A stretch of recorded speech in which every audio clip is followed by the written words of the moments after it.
What, you need somebody else to come up? We're good. Yeah. Come back. Yep. Okay, I am going to call together open the budget hearing for the Newberg School District 29J.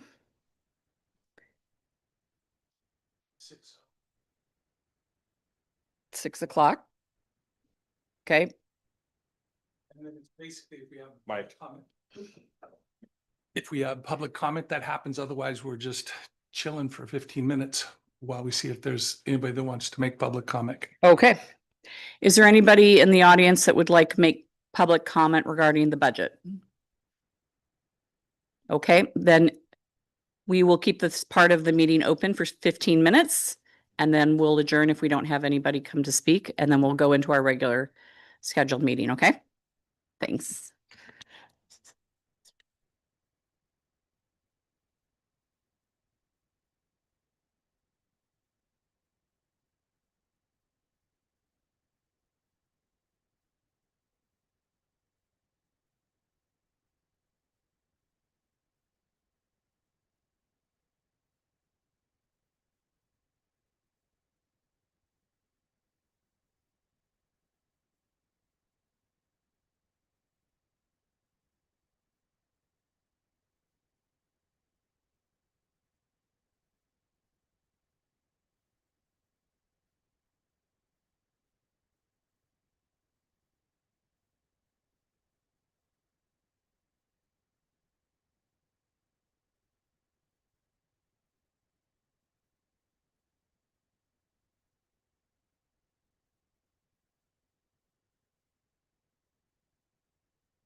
All right, I am going to close the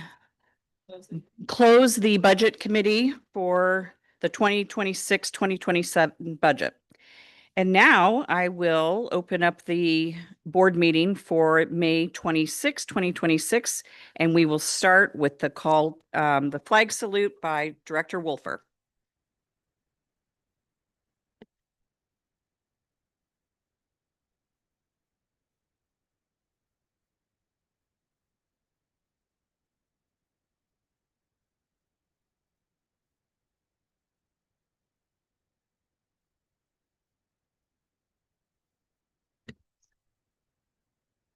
Okay, at this time, we are going to recognize a student from Edwards Elementary School who during the April is National Child Abuse Awareness and Prevention Month.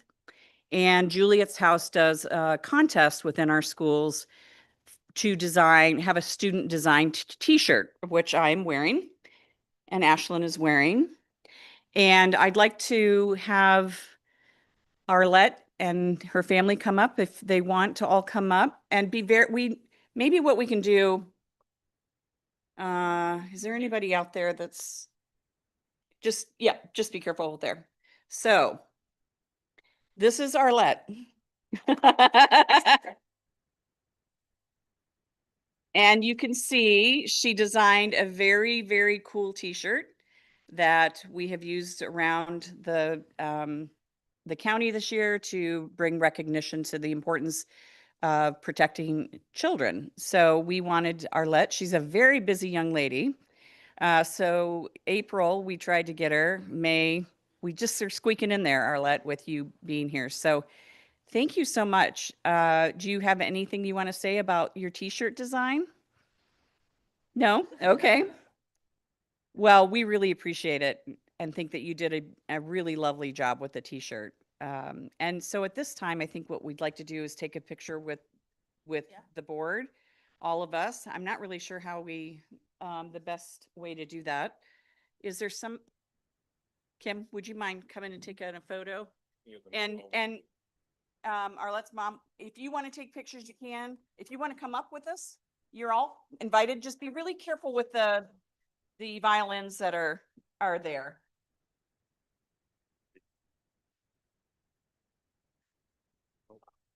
And we will somehow, we're going to squeeze in and act like we know each other. Oh, yeah. I'm thinking about that. Good idea. There you go.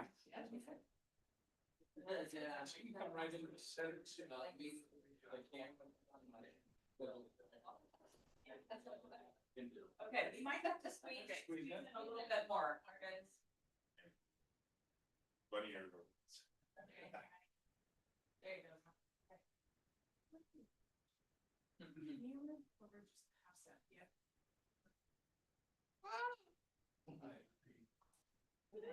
Thank you. Congratulations.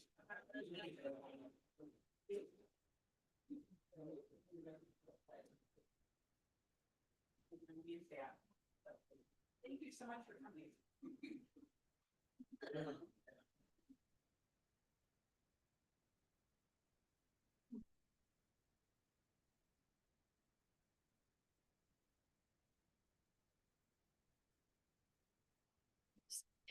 Okay. So now we're going to review the agenda. Do we have any additions and or deletions? Yes, could we remove policy BCF from today's first readings? That one's not quite ready to go. Okay. Second. Okay. All in favor? Aye. Motion carries that we will remove BCF from the policy updates first readings. Oh, thank you very much. Why don't you talk about the donations? We have a lot of donations to recognize in tonight's consent agenda. No, we are not on consent agenda yet. We are still on review additions and deletions. Apologies. So are we done with that? Oh, we're done with that. Okay, consent agenda donations. Here we go. We have a generous donation from Beaudry, $500 to the baseball team, the high school baseball team. Corns Construction Homes LLC donated $1,000 to the baseball team. Kelly Bishop and Kevin O'Laughlin donated $500 to the NHS Aspire Club. Wayland Construction donated $2,800 to the high school trap team. And Jay's Restaurant, who has been hosting dinners and fundraising over the course of some time now for our high school. So we have $297.40 to the high school performing arts, and then $273.68 to the track and field team. So thank you very much to all of those generous families and businesses. We are very, very grateful for their donations.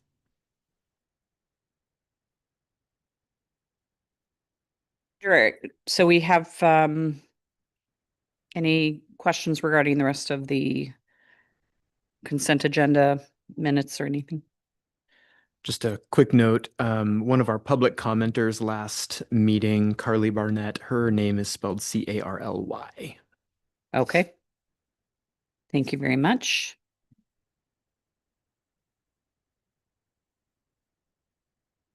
Okay. I move that the Newberg Dundee Public School Board of Directors approve the consent agenda as amended. Second. Any further questions? Call for the vote. All in favor, say aye. Aye. Motion carries unanimously.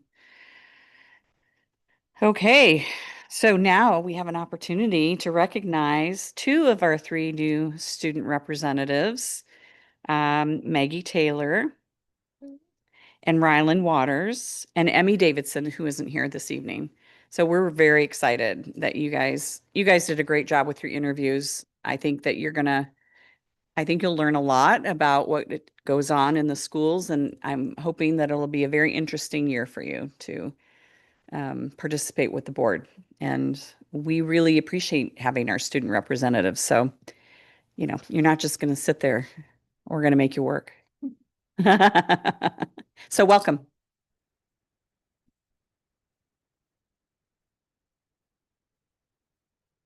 Next steps for them in August, I'll meet with all three. We'll do some onboarding and kind of get them ready. And then either the last board meeting in August or the first one in September, we'll wait and see kind of what their schedules look like. And we'll go from there. But that's kind of our next steps. We'll sit down with them and get them ready to go. Great, great. Okay, so next up is our public comment time. If there's anybody in the audience who wishes to give public comment to the board, this is the time to do that. Is there anybody that's out there? No, looks like all expecting parents and excited to be here to watch their kids do something fabulous. Okay, fabulous. Then we will move on to Miss Leslie Carsley. Would you like to come up and show us what's going on with your school?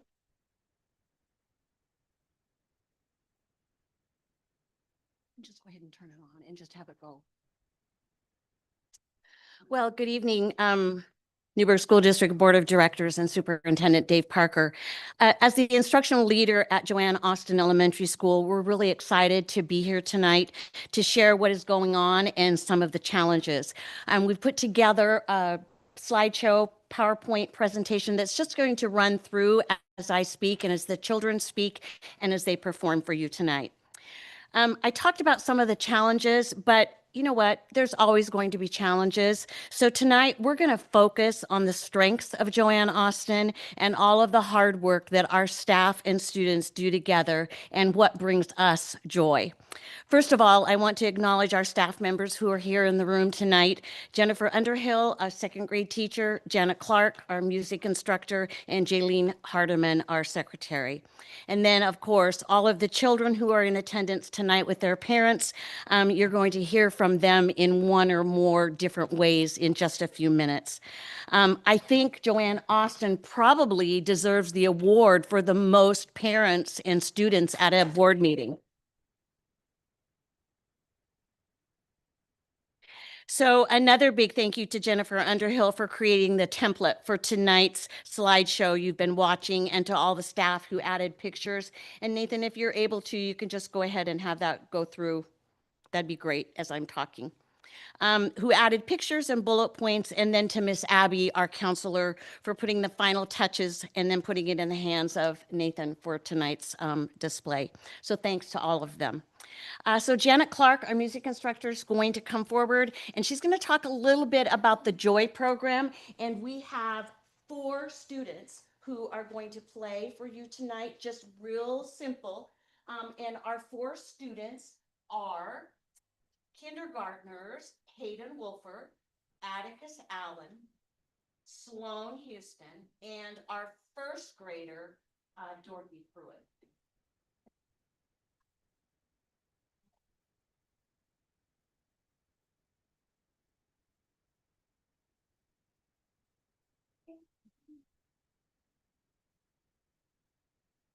Hello, everybody. I'm Janet Clark, the music teacher at Joanne Austin Elementary. These are just a few of our little cuties that we have in the K1 violin program. Our program is sponsored by the Joy program, which is an entity of Yamhill Enrichment Society. Joy stands for Junior Orchestra of Yamhill County. And they approached our school a few years ago and said, we have this great program. We'd love to teach your kindergarten and first graders how to play the violin. And of course, to me, that sounded absolutely amazing. I asked them, what would this entail? They provide all the equipment. They provide a professional violin instructor. My job is to assist her and help with management, but our instructor is Comfort Smith. She is the one that does all of the teaching. I do not play the violin, but I have learned a little bit since we started this. So what I thought these kids could do for you is just play some of the notes that they've learned, some of the strings. They're going to play a little bit with their bow. I'll show you, they start out on a box violin. This is just a tissue box with a paint stick. And they learn how to hold the violin, how to carry it, how to put it on their shoulder. They have a bow. Now kids, you're gonna have to correct me if I'm not holding it right, okay? You gotta be the bow doctor. Cool. Do I have it right? Yeah. Yeah. Okay. They learn on this, I don't want to call it a toy, this. A dog. Yeah. Bow, and they learn a lot. We spend 4 months just with this. And then they graduate to an actual violin. Now their violins are sized to them. So you can see how they compare. And Sloan's violin is a little bit bigger than Atticus' violin. They're based on the size of the student. And Joy has all of that figured out. Same with their bows. This isn't the largest bow that we have. This is the average in between one, and then here's the smallest bow that we have. They measure their arms and just get everything tailored just right for each student. All right, so you guys ready to show a little bit of your stuff? Yeah. Okay, let's sing the song that we learned to help us remember how to pick it up and go into playing position, okay? I'll go first. Let's pick up the violin. Let's pick up the violin. Going into rest. Going into rest. Hand on the back. Hand on the back. Thumb on the back. Thumb on the back. Bridge is peeking out. Bridge is peeking out. Hold it out in front. Hold it out in front. Turn it upside down. Turn it upside down. Coming for a landing. Coming for a landing. Chin on the chin rest. Chin on the chin rest. All right, so this is the proper hold that they've learned. Now you may reach down and pick up your bow. Okay, now the violins have not been tuned since last Friday, but I think that they will be okay. All right, boys and girls, let's play Mississippi Hot Dog on the E string. Okay, 1, 2, ready, go. Mississippi hot dog, Mississippi hot dog, Mississippi hot dog, Mississippi hot dog. Stop. Now let's try run pony on the A string. Do you remember the A string? That's the second one over. Very good. Rock to A. Here we go. Run pony, run pony. Run pony, run pony, run pony, run pony, run pony, run pony, run pony, run pony. All right, good. Now hold it out at 5. Go ahead and put your bow down. Not your violin though. They also learn to play pizzicato. So do you remember where your thumb goes? They have a little sticker. They have stickers, tape, all kinds of things to help them remember the right position. How about we play the E string, 4 tas. 1, 2, ready, go. Good job. How about A? 1, 2, ready, go. Ta, ta, ta, ta. And they'll learn more strings as time goes on and more rhythms. First graders next year have the opportunity to take an after school class to learn more. And they can choose not just violin, but they can also choose viola, cello. And it's all through the Joy program, which brings us a lot of joy, right guys? Yeah.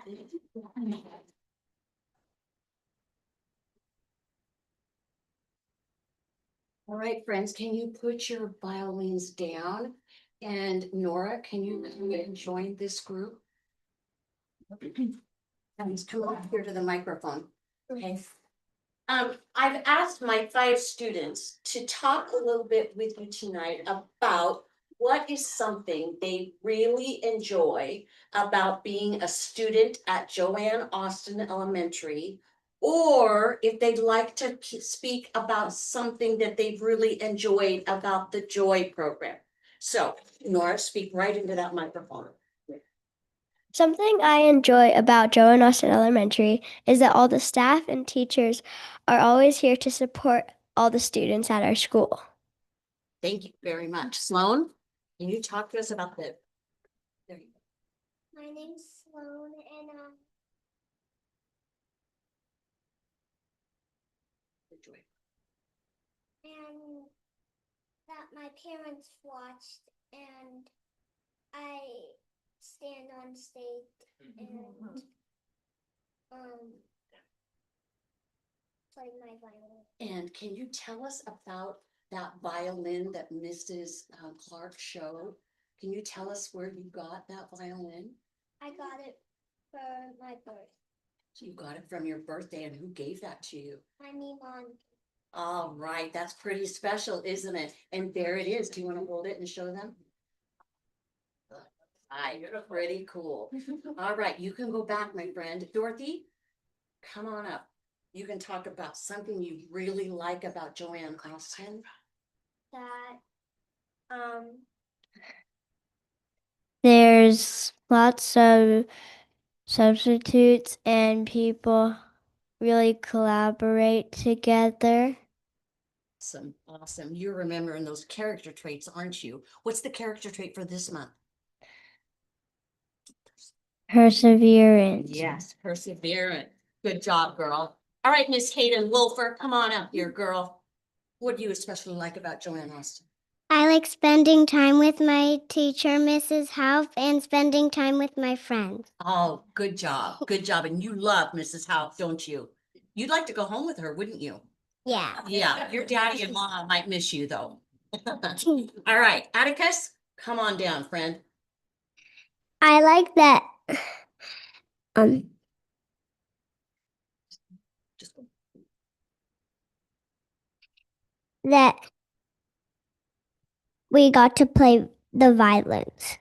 Good, and you played it very well. Good job. Let's give these kids a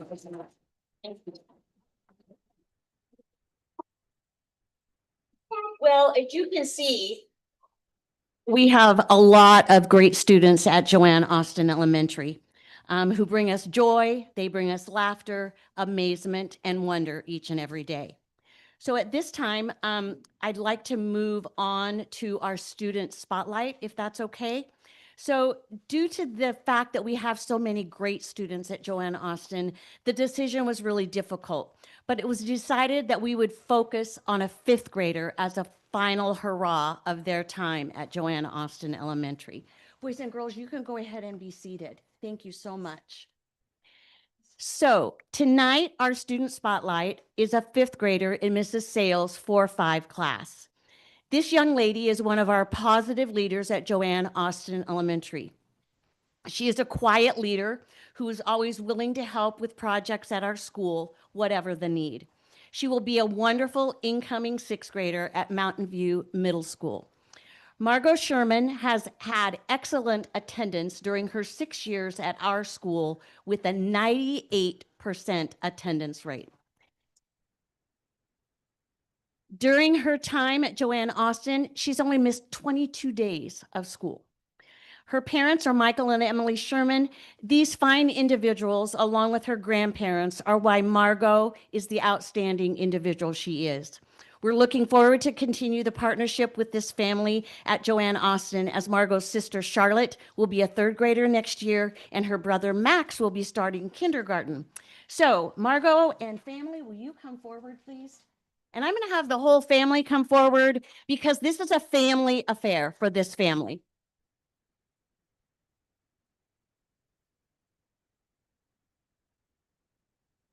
So this is my good friend Margot, who does so many things for us at school. She works with her friends, and anything we need, she's right there to help us. This is her sister Charlotte, and this is my good friend Max, who I am going to meet next year, and I can hardly wait. And these are her phenomenal parents, Michael and Emily Sherman. So give them a round of applause. Thank you so much.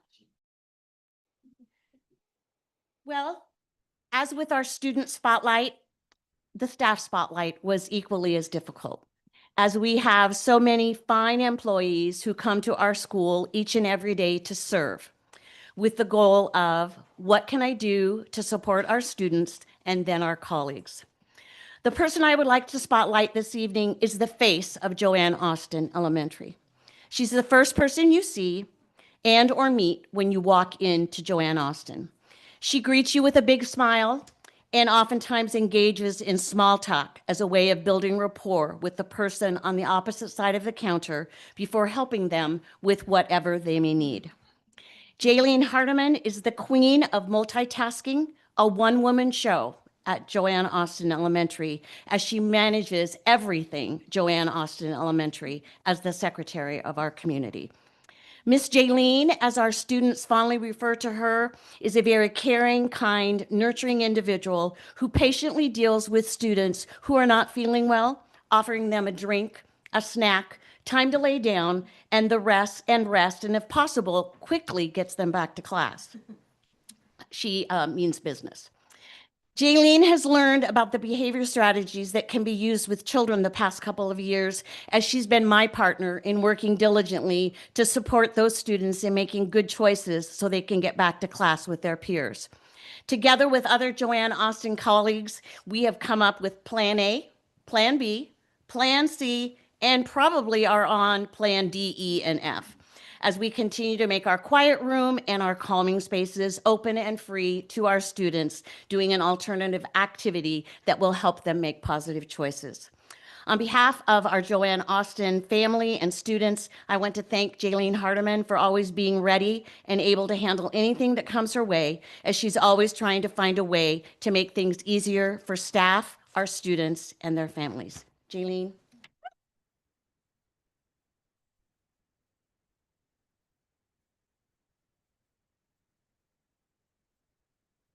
you have any questions for me? I could go on and talk, but you have business to do. We do have a school improvement plan now, yay, us. It has to do with our reading and our math goals. And we also are really focusing, we took out engagement as part of our school improvement plan, and we're really focusing on the culture of our school. And we have done some amazing things to foster a great culture at Joanne Austin Elementary. Lots of positive things happening with our students, with our staff. Our stream night was phenomenal. No, we didn't have the great turnout that they did at Ewing Young, but we had over 300 people there. And for us, that is really awesome. And so I just so appreciate being the instructional leader there. I hope you can feel it in my voice if you can't see it. It truly is a wonderful place to be. And these families and these students make every day a joy to get up and to go to work. There's never really a day that I don't really want to go to that place. Yeah. And it's people like the Pruitts and like Jennifer Underhill and Jaylene and that Sherman family. You guys got to be at drop off and pick up someday to see the Sherman family greet their kids. They love those kids. And they are just, those 3 children are so lucky to have them as parents. It's pretty phenomenal. But it's just, I can't tell you what a great place it is to be. And we've done a lot of hard work at Joanne Austin Elementary School the last 2 years to turn that culture around. We have systems, we have routines, we have structures. And our kids, they were so patient tonight. It's because of the good teaching and learning that's going on day in and day out in our school. So thank you very much for all of your hard work. And just come and visit us. I was hoping we could have had it at our school so that you could have walked the halls and seen some of the phenomenal things that are happening. But please come, I would love to give you a tour. And I'd love to have Saul and Nora and Margot as a positive leader and Charlotte and Max in soon to be. I'd love to have them give you tours of the school and show you the wonderful things that are happening. So don't hesitate to come visit us. Oh, don't go away. Don't go away. We cannot thank you enough for stepping back into this school system and doing the work, the hard work and the caring work and the compassionate work and the loving work that you bring to that office every day. And we're very fortunate. Every one of those kids and every family is so fortunate to have had the opportunity to spend time with you and to be loved and cared for by you. So thank you so much for everything that you bring to the work. No, yeah, no, but End of year and telling myself that. you bring the energy in spades. And I know that we had a little snafu with our ability to be at the school, but I think the board's plan is to maybe start the tour next year at Joanne Austin because it's a great community and we definitely want to be a part of that. So. Yeah, I just want to echo that. I appreciate it and appreciate you stepping in the last couple of years. I do have a quick whimsical question. There's a photo of you drinking something that looks like out of a popcorn bucket. What was that? And what's the story behind that? Leftover coffee from some event at school. It was from Lyrics. They wanted their container back, but we wanted the coffee. Oh. We're gonna drink the coffee the next day. But she needed it more than we did. So I pretended like I was drinking and then we don't. Are we gonna see, is there a video that we get to see or? I'm gonna share it with all of you. It's Okay. I was hoping it could run as we were speaking and I think it was, but I'm gonna share it with all of you so you can look at it on your own time and your own leisure. It really is well done and it shows all of the great things that are happening and all the students in action. How long is the video? It's 28 slides. It goes pretty quick. Let's watch it. Let's watch it. Let's do it. Nathan, can you take back to the beginning? Oh, yeah.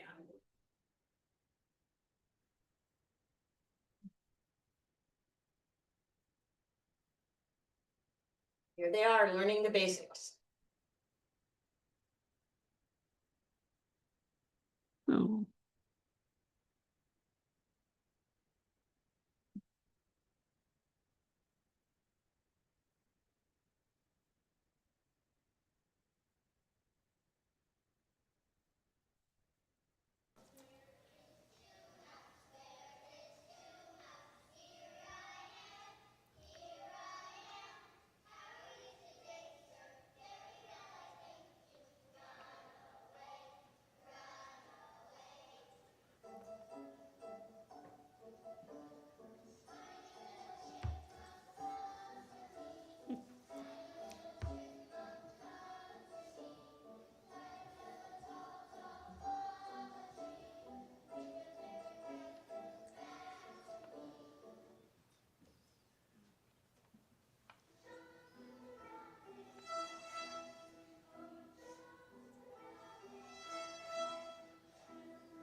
Okay,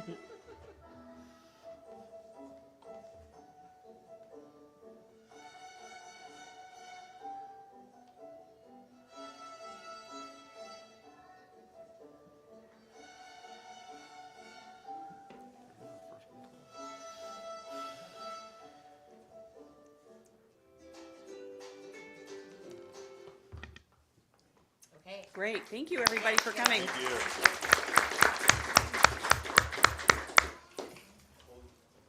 Okay, so I need to circle back because we didn't actually appoint the school board, the student representatives. We just basically announced them. So, and, but that's okay because we can do that, the motion, which is on page 6, if anybody wants to do that motion. I move that the Newberg Dundee Public School Board of Directors appoint Emily Davidson, Maggie Taylor, and Rylan Waters to serve as student representatives to the school board for a 1-year term from July 1, 2026 through June 30, 2027. Second. Any further questions? I'll call for the vote. All in favor, say aye. Aye. Aye. Motion carries unanimously. Okay, Dave.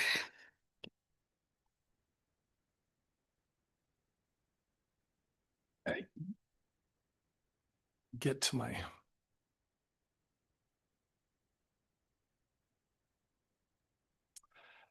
So I wanted to take a moment tonight and talk a little bit about, feel like tonight feels like an important moment to step back and kind of acknowledge the road that brought us here and where we need to go after the levy vote. You know, this work started last summer as we began to notice the class size challenges at elementary schools and what it was doing to a couple of students would throw a class size into the 30s or into the 18. Like we were seeing this wide variability. It became clear that we needed to do something. We convened the boundary committee. We ran a community-driven process designed to find structural solutions. The committee worked hard in good faith. Through that process, we continued financial analysis. It became clear that we couldn't solve all the problems that we were coming up against with the boundary committee alone. The resource gap was real, and we can see that now with the number of districts that are all having these same exact problems.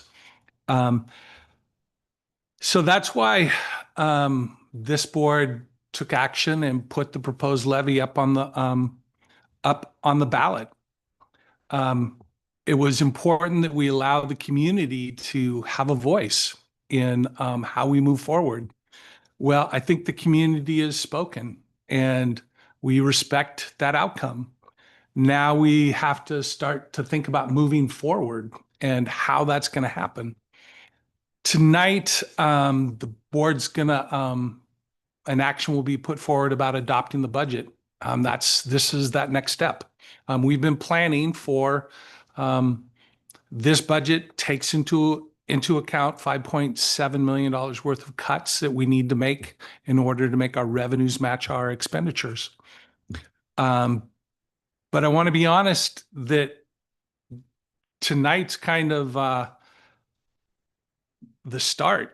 It's going to take many years for us at this rate to solve the issues that we have in front of us. Getting back to a 12% ending fund balance is, we've got a lot of work still to do.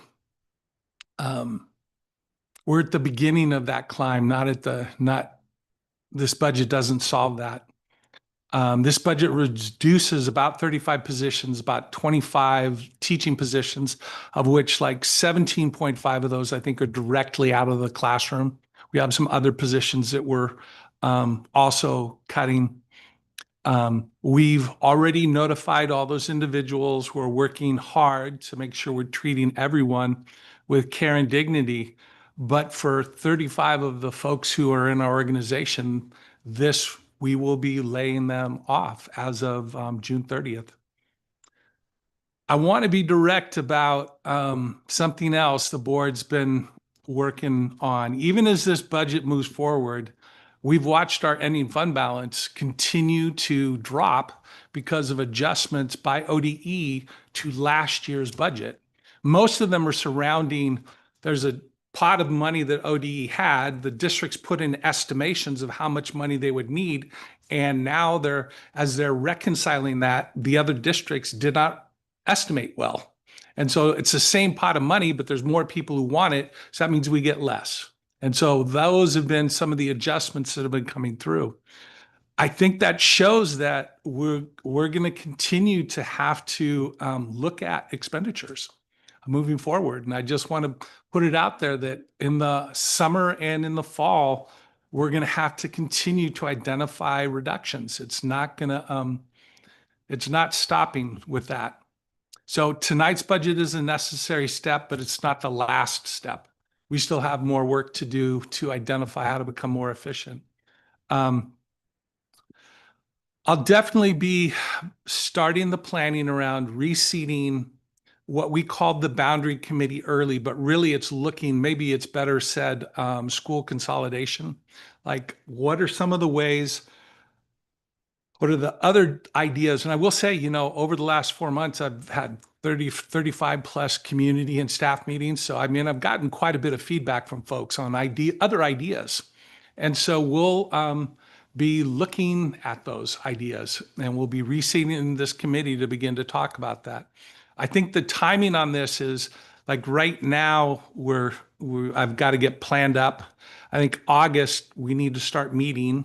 August, September, we need to be making a decision October, early October, because of the decisions that we need to make now involve lots of planning because they're considerable. And so that's kind of where we're headed. I will also just say fewer teachers and fewer school days will have an impact on students. I don't want to minimize that. At the same time, this budget's structured to get us moving forward. That is what needs to happen. I think an even bigger thing for us coming up is we're going to have to advocate at the state level because of they are not sufficiently funding K-12 education. And that's the main problem that we have. And so again, for us as an entity, all of us, getting out there and beginning to advocate for funds, the Oregon State's their general revenue, their state's general revenue account has gone up 305% in the last 20 years, since 2003. They've seen appreciable increase in their revenues coming in. Education has seen an increase in their budget 238% over 20 years. That's different. That's a change in the priority, and we're going to have to make sure that legislators know that's not okay. Education is the primary thing that a state is supposed to fund. It's currently, I think it's 27% of the state budget. That is not, in my mind, okay. So those are kind of my thoughts as we're moving forward. This conversation with our community doesn't really end tonight. It really starts, because we have a lot of work still to do to make sure that we're funding schools in a way that gives these kids the kind of experience that we want for them. And again, I kept saying it every time. It's just, Newberg has great kids. I mean, of all the things that are going right and wrong in our school district, what's happening in the classroom is right.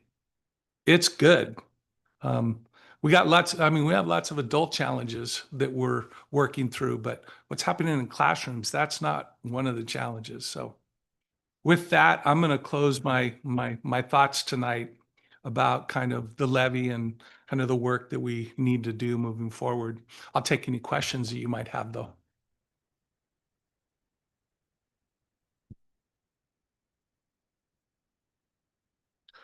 I guess I'll share this, and I don't know if I was gonna do it, I didn't know if we were gonna have a conversation or not. One, first of all, thank you for leading us through this, and unfortunately, the outcome was not what we wanted, right? And I think I said this to you personally when you made some round of calls after the levy.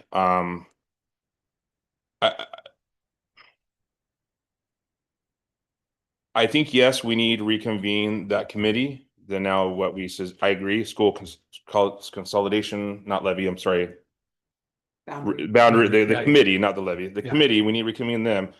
But I do have a concern about giving them more of the driving seat. I think honestly, I agree with your concern. And waiting until October, I think is too late. I think I know it's going to be another crappy busy summer, but I think we need, and I guess we is more, I'm asking you and Nate and others to come up with your A, B, C option, and at that point need to then present it to them. They should not be in the driving seat. Fundamentally, we got the answer we wanted to from the original committee, that we need to start looking at consolidating schools. They agree with that. And then after the initial proposal, we did get, some feedback of, oh, well, that might not be the best way to solve it. I think we have enough feedback, and especially with your 30 plus sessions with parents, teachers, community members. And maybe that's what your intent, but you just didn't explain it well enough. Yeah. But I hope we're not going back to them for the drawing board. I think they already gave us the kind of the intent of what they wanted based on what they voted on and suggested, right? So No, you're right. I didn't explain that very well. What we'll bring back to them are ideas that we've already heard. Not heard, it's like we're exploring.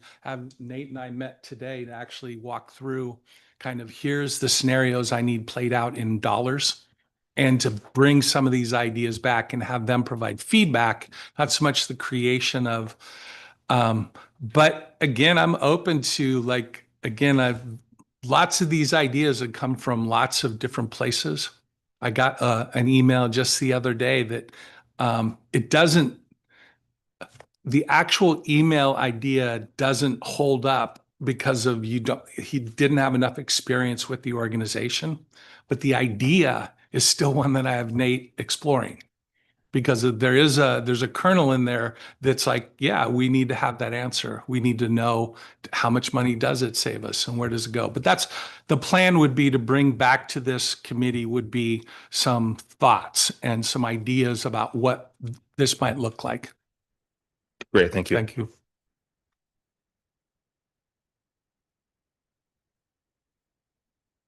Thanks. So fast. For community members who may be interested, or entities like, the city or the parks or anybody, are we opening up that committee to new members that may be interested, or are we? Yeah, so I think the answer there is yes. I'll probably expand it slightly just to get more feedback. But to be honest, we're 4 days away from the levy. Like, for me, it's part of the reason why I think I need to sit this in August. Like, I actually need a little bit of time to just get my bearings again, because we invested 110% into this effort. And now we need to kind of sit back and say, okay, I know we're going to close out school and we're already preparing to open school, but this piece, like thinking through how to do this, I need a little bit of time to think that through.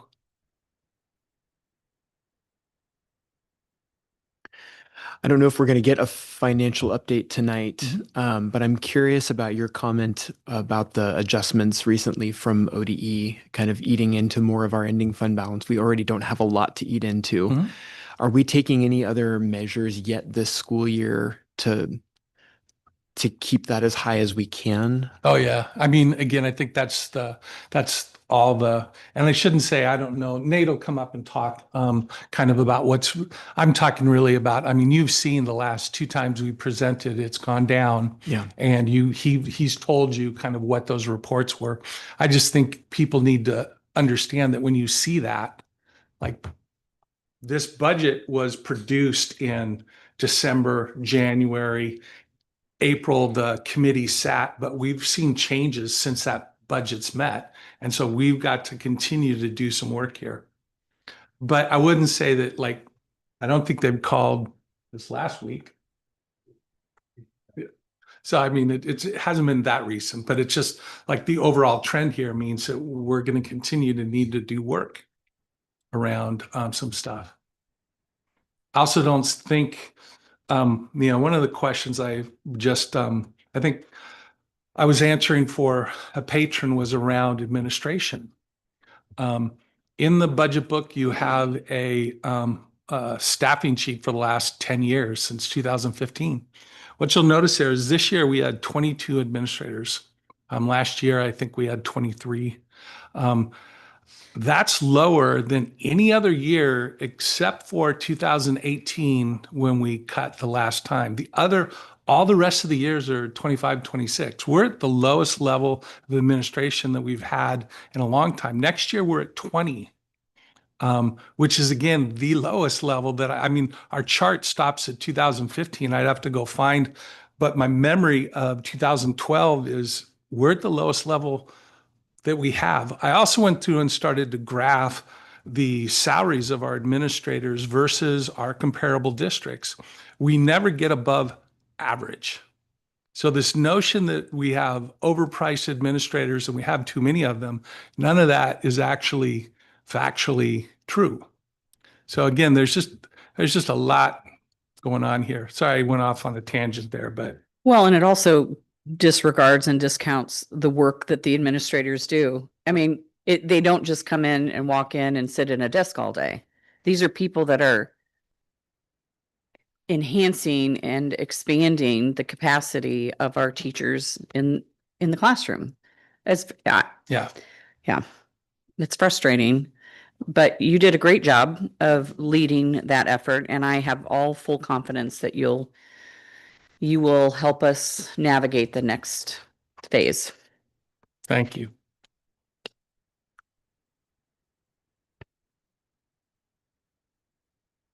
Any other comments about that? Otherwise, we'll move on to policy updates. Saul? Got quite a few here for you. Really appreciative of this update summary page. Probably helps everyone as well. I can go through it as you're looking Love through. Jackie, by the way. Yes, thank you, Jackie. So a lot of them are pretty straightforward. A lot of deleting our old policies and adopting recommended ones. Board member authority and responsibilities. It's a lot the same. It extends the list of what those responsibilities are by one, I believe. Just cleans things up. BBE, sorry, is board vacancies. This is another one, just deleted our old one, replaced it with a new, kept it up to OSBA's new standards. BCB, board officers. This one is a new policy. Excuse me. No. This one was, again, fairly straightforward.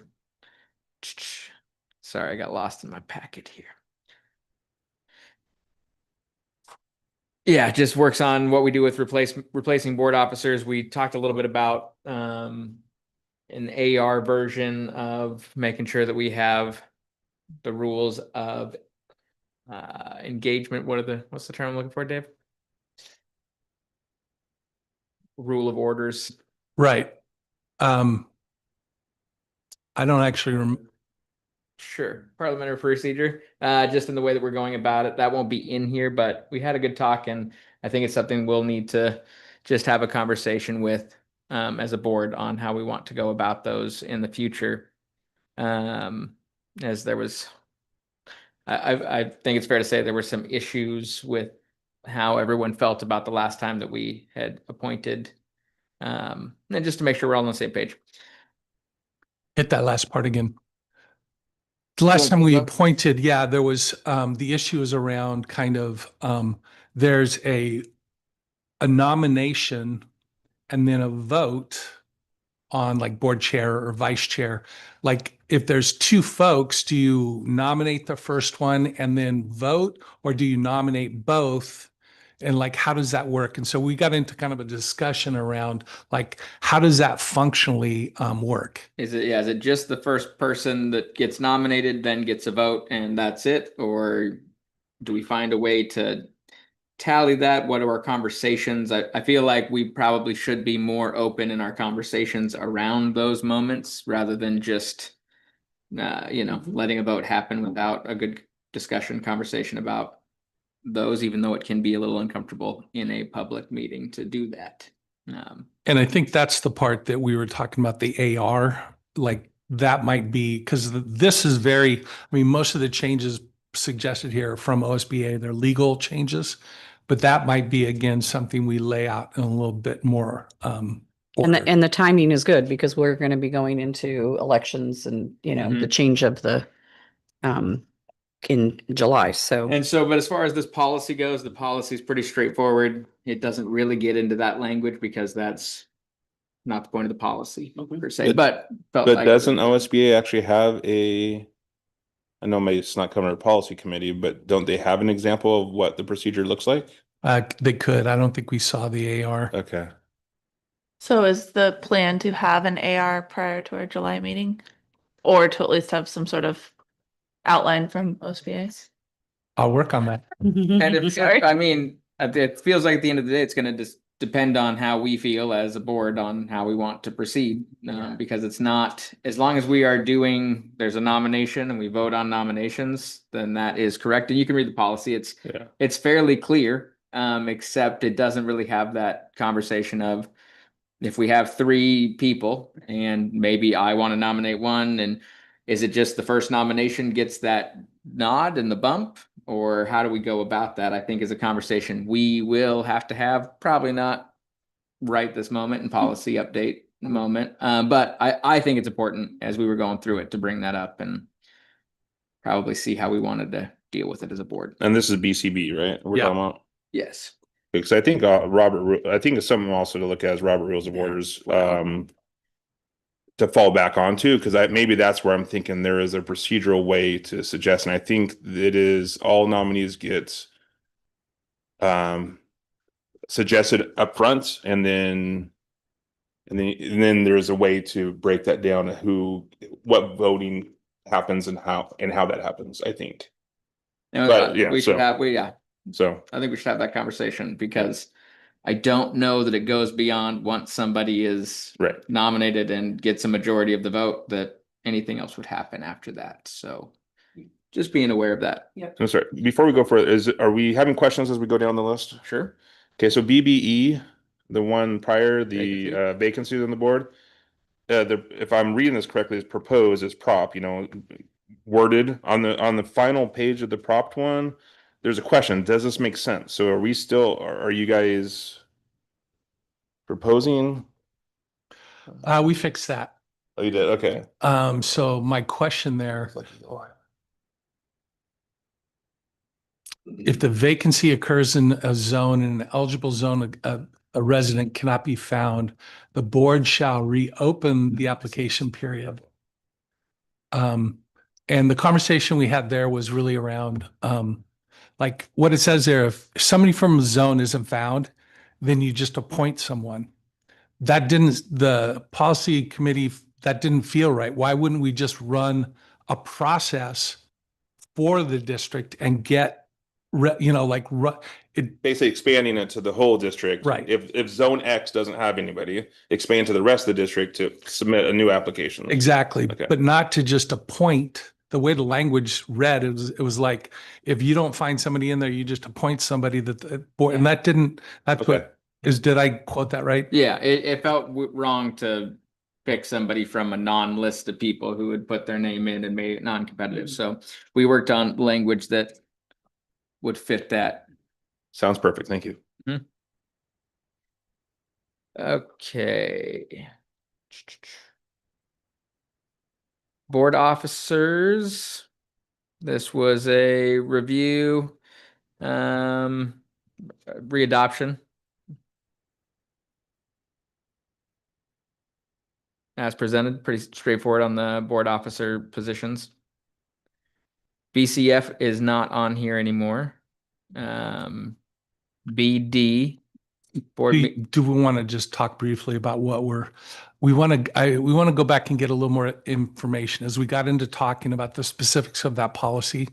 We had lots of questions, so I'm going to go back and get some information before we bring it back, but it'll come back at the June meeting. Yeah, law and policy seem to not fully be in connection.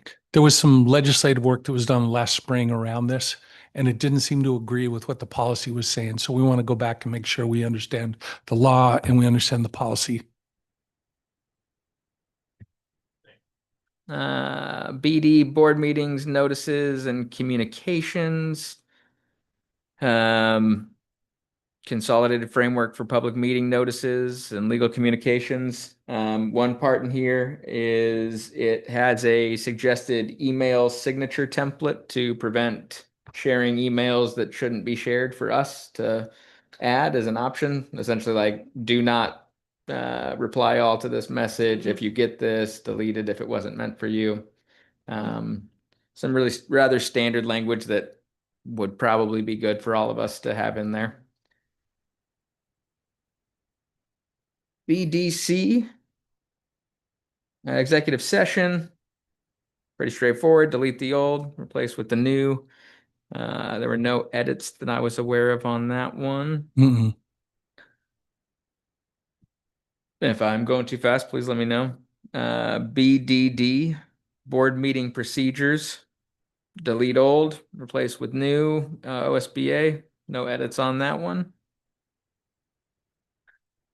BDDC, board meeting agenda. Delete the old, replace it with the new OSBA. No edits. BDDG, recordings and minutes of board meetings.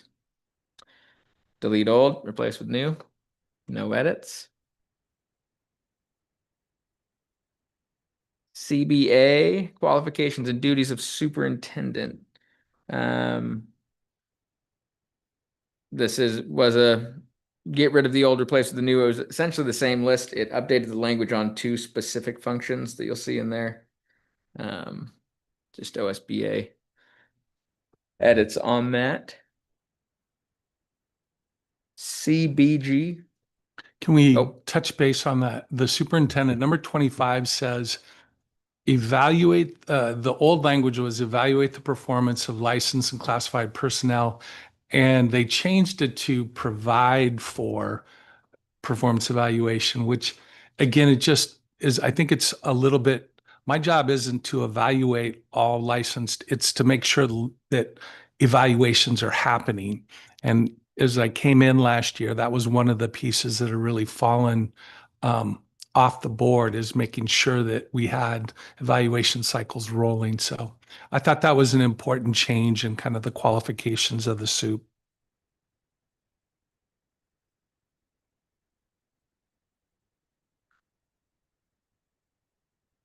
CBG was the evaluation of the superintendent. Updated language around board discussions not allowed in the executive sessions. Just a sentence added in there on not to talk about district goals if they're not in connection with the actual evaluation of the person. CEA, Educational Equity Advisory Committee. This is a new policy. It is a required committee going forward. It passed actually larger districts larger than 15,000, I want to say. They've already implemented this. Our implementation is on in September of 26. We'll be seating this committee. It's been a little bit challenging to try and make sure we have a good purpose for this committee. I think most districts that are trying to get it it did come in originally as a committee of the board. The legislation from last spring was to make it a committee of the superintendent. And so we're moving forward to seat it. And again, its job is really to provide feedback on how are we doing representing our underrepresented students. And so that's what its purpose will be. And really probably either once or twice a year, we'll be having them come in and present to the board their findings. DBEA Budget Committee. This is nearly the same as we have had before. Added a footnote about that previous Equity Advisory Committee potentially having a seat on the board if there's a. That's actually part of the law. So one of the folks on that committee must sit on our budget committee. So that'll be something that we have to implement for next year's budget committee.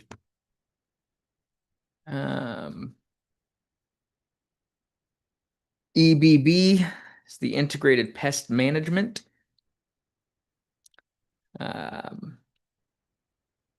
Updated as required by law. Pretty straightforward on that one. And that's what we were able to get through in 2 hours. Well, you guys did a great job. So the next step is, this is the first reading. Second reading will be in the consent agenda unless there's any need to pull any individual or all of them out to vote on individually. Okay, so at the June 9th meeting. Correct. Okay.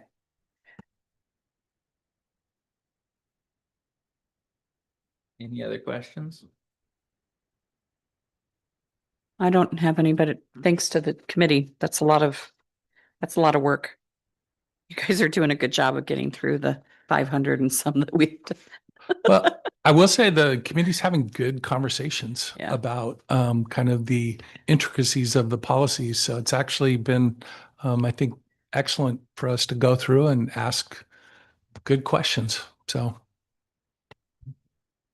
Right, well, Nathan, oh, sorry, did you have something you wanted? Okay, okay, yeah, good job, Saul. Nathan, would you like to give us a financial report? Yeah, let's go for it. All right, I want to apologize. The cover page again didn't make it in the board packet, but I did put that on your guys's spot there in front of you.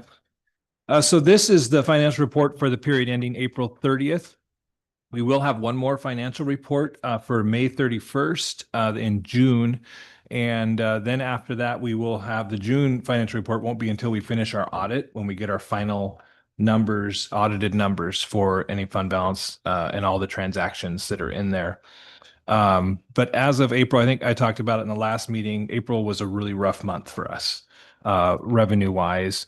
And yeah, I don't want to relive that again. It seemed like every week we were dealing with some kind of negative adjustment to our revenue, which in this report is showing that it's showing in the ending fund balance. So the highlights on the cover sheet there is that we're forecasting our ending fund balance really around 700,000. I'm being very pessimistic here. This incorporates our final state school fund payment projection, which comes in May. So in May, they give us our final payment for this year, which includes adjustments on the 24-25 school year for the regular state school fund, transportation expenses, high cost disability for the final payment of last year, the preliminary payment for this year, and then any revisions to the high cost disability payment that happened from this year as well. And then one of the things we're looking at, I'll start with, the risks that I'm looking at on the revenue side and expenses side, is property taxes. So what we do in our revenue is that we accrue our property taxes from July and August into the current year as a revenue. Happens every year. But so the June, July, and August property tax revenue is the main revenue that we're looking at getting in between now and the end of the fiscal year when we close it. And that's subject to collection. So that's where our risk is on the revenue side. Projections have been really right on so far, but again, it's not in our hands on that part. So and the other piece I keep monitoring on the expense side is our substitute costs. So just like in February when we had that illness wave that came through, that was a spike that we didn't anticipate Lord willing, we don't have that in between now and then. And the other thing we have is timesheets for extra days. I've projected based on last year's experience what that's going to be. But those are kind of discretionary on the teacher's side as far as requesting that time and then submitting those timesheets for costs. So not a huge risk, but that's just one of the things that I have an estimate that could come in higher or lower that we're looking at.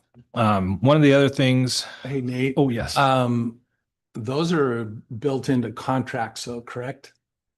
That they're eligible for them, yes. Yeah, so Yep. there's part of this built into contracts, part of it has to be okayed.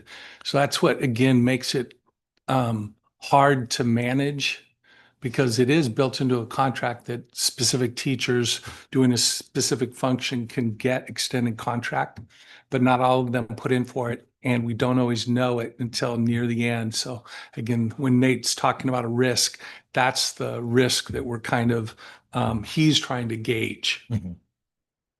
Yeah. But it isn't just like totally, there's some contractual pieces here too that we're dealing with. And then we've had a couple facility related expenses that were unexpected that came up that originally were coded to our general fund. We had a squirrel take up a winter home in the Edwards main unit, which chewed through all the looms of the main chiller for the building.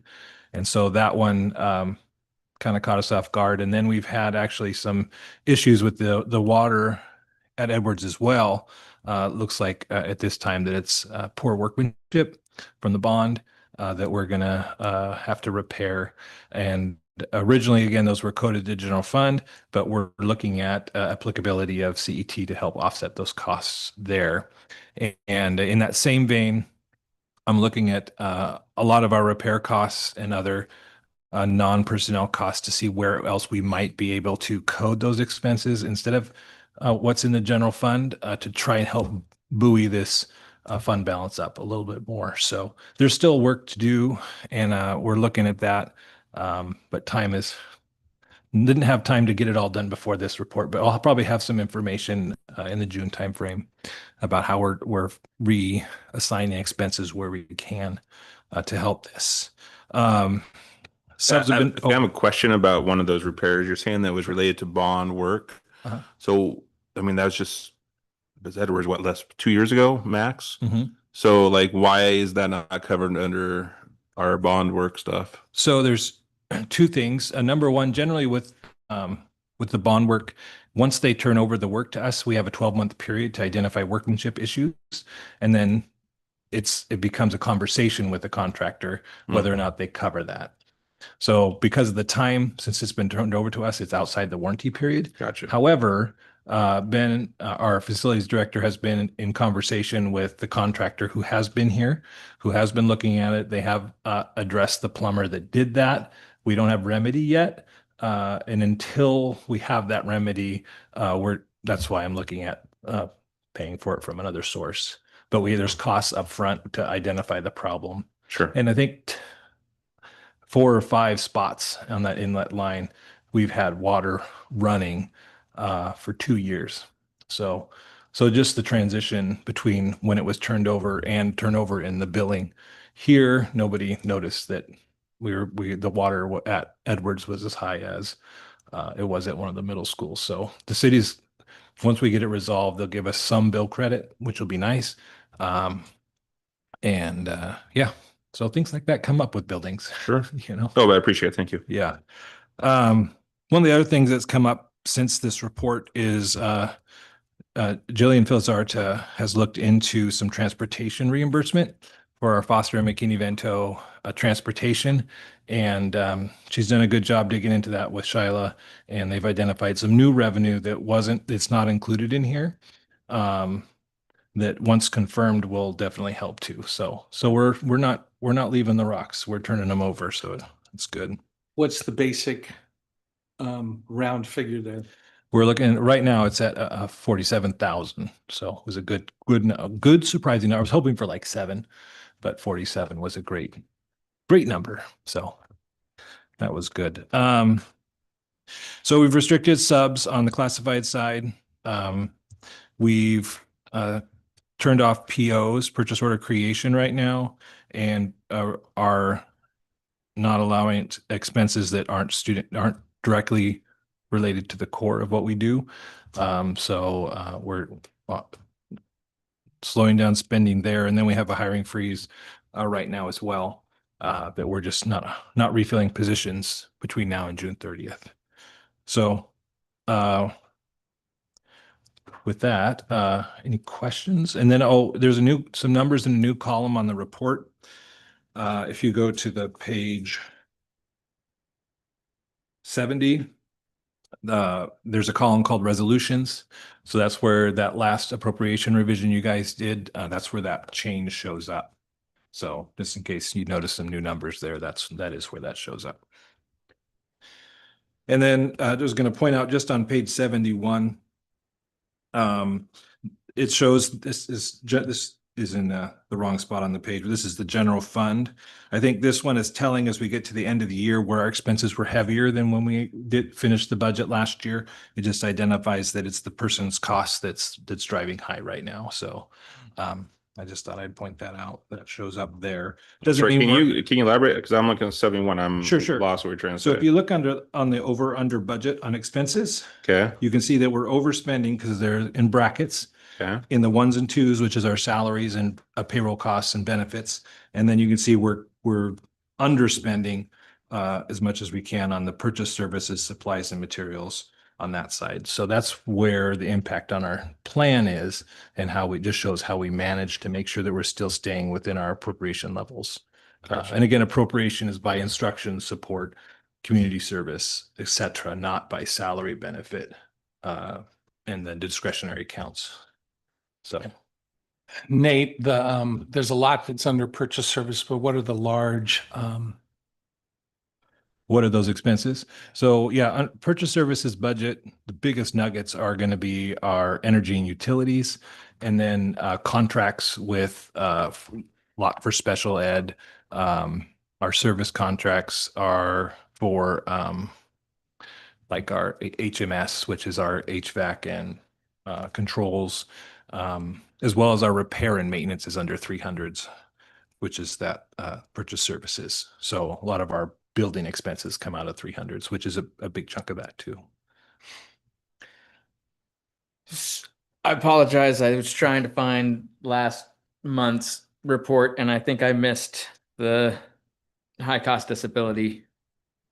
Oh, where it shows up? I know, I see where it shows up. Oh. I think I missed the why it's $300,000 different. Yeah, so high cost disability. So Because there's just if I could, that's the one that we last meeting or last month, we found out that they're only going to reimburse it 20-ish% instead of the full, and now we're paying them money. Yeah, essentially. So for last year, I got to remember the order here. So for last year, we have a negative adjustment. And I'm going from memory, so forgive me. I believe it's $376,000, and we were expecting a positive this year of 156, and there's other adjustments in there too. So what's showing up on that revenue line, Yeah. on 3299 is both all those coming together. So what in December I was projecting we get about $300,000 to the good is now showing that we're getting 182,000 to the negative. And this is now the actual number because they're closing our payments for state school fund May of this year. And this is partially because some of the students that we worked with last year weren't on the day one. Yeah, it's going to be that we projected a certain amount. That amount came in less. Additionally, the amount they paid on that, which was projected at 43 cents on the dollar, is now 27 cents on the dollar. So there's some hydraulics on why that number ended where so it Nate, is. why did they say 43 and they're now at 27 cents? What happened in the state? So Is that what- so there were over $80 million of additional high cost submissions by other districts into this fixed pot of money. And so they distribute it based on ADM. And so the fixed pot of money didn't get any bigger, but the expenses requested of it did. And so it just waters down how much of that pot we get. So So that was we- my comment about ODE and the fact that they've been throwing us less, not because of we did something wrong, but because of other folks didn't estimate correctly. And so the pool of money is the same, but now other folks are trying to grab more of it. So we get less. Our slice of the pie becomes less. So we get told numbers that aren't going to be real, that we budget and plan on how we're going to give that to our students, and then we have to pay back even though. Yes. That makes sense. Thank you. And remind me this, and also for any of the public listening, providing this service is a mandate from the state, correct? Correct. Correct. So even if we wanted The to, right thing to do. well, I'm just saying though, even if we wanted to stop because we weren't getting it paid and it was causing it, we couldn't. So not only is it the right thing, but we have to do it, and they're making us pay back. Yeah. What they told us it was going to be. We are legally obligated to provide service. Yeah. Got it. And again, this is one of those advocacy places because the high cost disability made it right to the very end of the budget making in the last biennium. And then it got cut right at the end. But it's a super important aspect that we need to advocate with our representatives and senators around funding this adequately. 27 cents on the dollar. And these are, yeah. So this is, again, one of those places where we're going to have to get loud and advocate. And looking forward, I mean, nearly a year and a half on the job, I'm learning from this process too. So I'm gonna take some of these estimates with a grain of salt sometimes. But also this experience has been good because on another conversation, we're talking about the same issue with the state transportation grant next year, where we're having a lot higher expenses going into transportation expenses, which by statute is reimbursed at 70% of actual cost. And if those costs go up too high, it reduces the state school fund to be distributed for weighted ADM as well. So there you go. That's kind of how that one's working. Thanks for explaining that. I just want to clarify. The reason I was asking is I know that trying to pay attention during this whole lead up to the levy, that was one of the things I saw from some of the opponents of the levy, was saying things like, oh, this school is wasting money on this or that. And this was one of the things that they said we were wasting money on. And it's, for those listening who may even disagree with it, we have no choice. But I agree with Solid. It's the right thing to do. But even if we could, even if we wanted to, we could not. So thanks for clarifying that. And as we get closer to the end of the year, I think the overs and unders on this report and the May one will be telling, for example, if you just like, we want to look at bottom lines now, it's going to be a lot closer to reality. So you can see that in the revenue side, if we look over under budget at the very bottom, that we're about 400,000 higher than what we were projecting, even though we've had a lot of changes in what it is that we're managing as tight as we can on where we're at there. And then the same on the expenditure level. We just look to see how we're doing over under budget, but again, we're similar thresholds. So that's what I have for you this evening.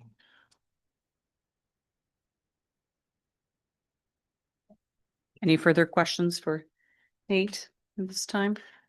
Yeah, Nate, thank you for walking us through some of this. I think it speaks to the complexity of school finance, right? When there's so many details in here that go so deep. One that I'm looking at here that I think I just need you to remind me, because I think we've talked about it before. On page 71, the 25-26 budget, that first column totals 60,704,000. Up above 2 pages, our total budget is 200,000 less than that, 60,504,975. What page? Okay. So on okay, so 6504,975, 6276, 581, 6276, 581. Tell me which two you're comparing. so page 71, the 25-26 budget The totals there are 60,704,975. If you go up a page and look at the appropriations column, it totals 60,504,000, which matches the total on the page above that too, the 25-26 budget, 60,504. I think it's because those ones don't, only the one shows the resolutions. So the 6276 plus the 400 and we went up budget on those resolutions. Oh, the total's not there. So I think I need to clean up the totals so that we can match them on that report. Is that what you're seeing too? Right. My understanding is those should match. Yeah. Yeah. The actuals, we have 60,276,000 in revenue, and then we've got expenditures of 60,276,000. So the actuals are matching. So are you talking just about the first column, the budget? Yeah, that last is 200,000 more than any other number that looks like the original budget number. Okay. Yep. And I thought we might have talked about a $200,000 transfer or adjustment at some point in time. In the special revenue funds, we have a $200,000 transfer. You're looking at page 70. Is that what you're looking at? Yeah. You're thinking? So that one was a change in appropriation. And the resolution we had for the appropriation revision last month was a small increase in budget in the 1,000s, and then a move from the 2,000s up to the 1,000s. So Nate, we'll take a look at this and then we'll Yeah. get you information on what this is. If there's an explanation or whether there's a different number there. Okay. And then last question, I see the projected ending fund balance at 659,000. Do you happen to remember what it was last month? What our estimate was last month? I can give you ballpark. It was 700. 7? I'm sorry. 7. I think it was in the 7s. Okay. Should have it memorized, but I have too many numbers in my head. So the 24-25 school year is now closed out. Is that correct? For the state school fund. For the state school fund is Yeah. now closed out. Yeah. Okay. So our June and May payments all come in May. Okay. So are we anticipating any other adjustments coming before the end of the fiscal year? From ODE, no. Okay. Yeah. So any other changes that we're looking at on the revenue side will be on the property tax or county school fund and fees, which are a very small percentage of the budget. Okay. But the property tax is the main one we're looking at. Okay. Last month it showed $732,038. Thank you. Right. Okay. Yeah. All right. So it's a pretty, where I'm going with this is this is a pretty good idea of where we'll end up at the end of June, like for an actual ending fund balance. Sure. Well, I mean, Yeah. that's a Within question. a small percentage. Yeah. Okay. Again, budgets are not being spent out. And so that money will come back to us. But Nate is trying to be very Careful. about this number. But it's not going to go up. Last year, I think we went up 300,000 or 400,000 near the end. It's not going to do Yeah. that this year. We've been much more careful about managing all of those pieces. So Yeah. Our margins are a lot tighter this year. So a lot of the conservative measures that we can take to buffer against these changes we've utilized, we're using them. And some of them have been one time. The work of the folks that were here before me really benefited us last year. They were able to take big swipes at things and then set up some buffers that helped us last year. But those have been used now. And so now we're managing the revenue drop due to declining enrollment. I would welcome the problem of that number going up. I just Yeah. want to make sure it's not going to Yeah. go down. Yeah. Or at least down significantly. I guess I do want to say my biggest fear is instilling a false hope. And not that we should be so negative, but I don't want to paint a rosier picture and have it come in too low. I'd rather point a close to realistic, maybe a little negative picture and have it come in high. But again, those margins aren't very big that I'm talking about there. So, but it's personal to me. And so I want to be careful that I don't put myself in a position to create that false message. So that sounds kind of odd, but good to say out loud. Any other questions for Nate about the budget? All right, thanks, Nate. Thank you. All right.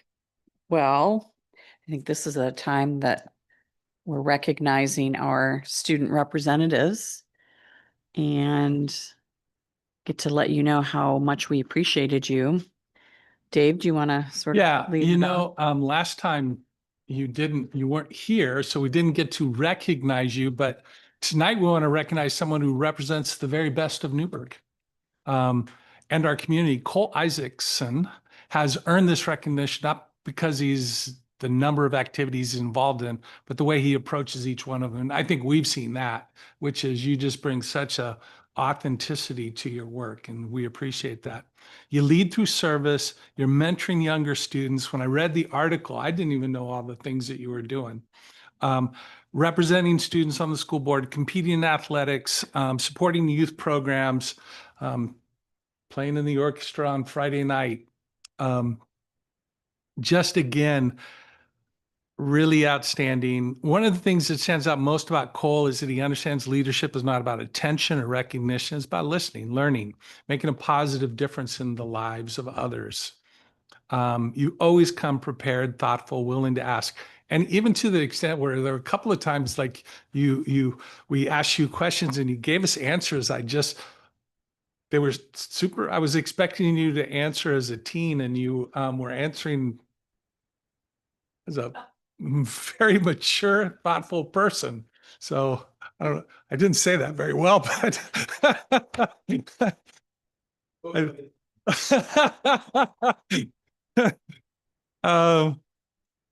what makes this award especially fitting is just the amount of time you're investing in the next generation, giving younger students the same encouragement and opportunities to help shape your life. Just really, as I read the article, I had some quotes in it, so I knew it was coming out. But again, I don't think I really understood the total depth of what you're doing. So again, I just want to highlight the fact that you're one of Newberg's amazing kids, and being recognized for it. I just want to make sure we all took a moment to say, good job, nice work.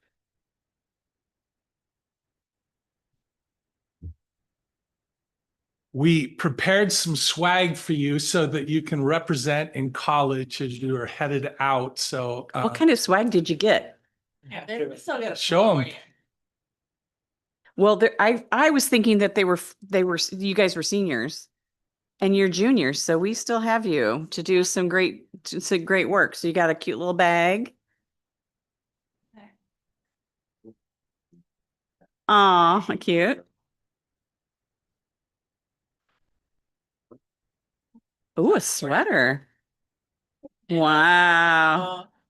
And Ashlyn, was that the same for you? Is that okay? Yeah. All of us old folks are jealous at the quarter zip. I just want to point something out that I've noticed. The two of you are leaving such big shoes to fill that it's going to take 3 student reps next year to fill them. So really grateful for all that you've brought to the board. Thank you. You did great, by the way. Yeah, Rylan, you did Hanging it. out. Nice All right. job, man. Thanks, Rylan. See you next time. I really enjoyed all of your input this year. And I especially wanted to thank you both for stepping up and volunteering during our levy process. For you guys to show up and knock doors with us was a very, was a brave thing for you to do. But I also just enjoyed spending time with both of you and having those conversations. And I really, really appreciate your dedication to our schools. And I can't wait to just see you around town for the next year. I have really enjoyed, obviously we get to see you on Tuesdays, but I've seen both of you out in the community doing great things. And every time it's just like, oh my gosh, I get to work with them and I know who they are. And it's just really impressive seeing you guys go out and not just to, maybe get something on a resume or something, like you're out doing things that are important for our community. And so, and it's really impressive. And I really appreciate both of you for getting to hang out and see you grow in that regard. So thanks for being here. Well, what hasn't been said about how fabulous you two are? So, you know, we're very excited to see what is next for you guys as your senior year. That's a lot going on, and then what happens. But you've been a great representative for us because we haven't always had students who've been real clear about how the work that we do impacts the students in a day-to-day basis. And I think you've brought some real attention to, you know, perspectives that we don't have. And that's been very much appreciated. And of course, we're all in awe about how fabulous you are and all the things you do and activities. Um, and you're the hope. That's what I think about is, you know, we sit here and deal with a lot of problems, but I think you're what I hope for the future of leadership. So thank you very much. Do you have anything that you would like to add? Or Aubrey, did you want to say something? Say if you guys need anything next year, you know where to find us. Yes, Truly. but if you have anything you want to say, you can say it, but if not, I don't want to put any pressure on anybody. Yeah, they. Yeah, you can say it in your board comment too, if you want, or now. Okay, okay, sounds good. Okay, board action items. We have resolution 2026-14, adopt the 2026-2027 budget. And we have 3 separate motions that we need to do if I'm looking at how this is all, so we have to take them one at a time. I move to adopt the 2026-27 budget and established appropriations. And stuff. Second. Any further questions? All in favor, say aye. Aye. Motion carries unanimously. I move to assign the permanent tax rate on ad valorem taxes of 4,600, or sorry, 4.6616 per thousand be applied to the taxable property within the district as determined by the Yamhill County, Clackamas County, and Washington County tax assessors for the 2026-2027 fiscal year. Second. Any further questions? I'm sorry, what's this for? That's our permanent That's the tax permanent rate. levy tax. So Okay. It's too many levies flying around. Yeah. In my head right now. Okay, good. Okay, all in favor, say aye. Aye. Motion carries unanimously.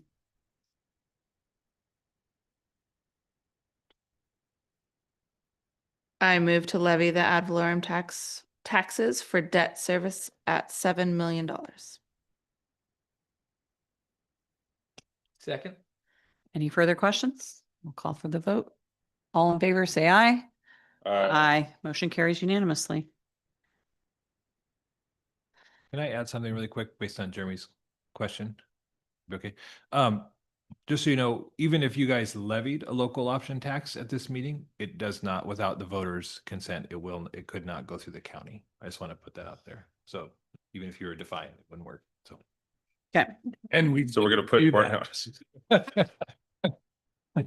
we'll confuse anybody that's actually watching and, you know, we'll see it in Yamhill County News tomorrow. Okay, Can I just say real quick, I really appreciate the budget committee. We have a great group of folks that have gathered from across all of our zones as well.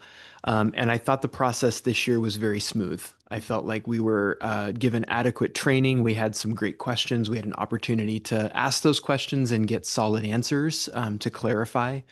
And so from my perspective, it was a very smooth budget process. So thank you, Nate. Thank you, Dave. And thank you to you all and our budget committee for participating. okay. Holly, would you like to come up and talk to us about science adoption?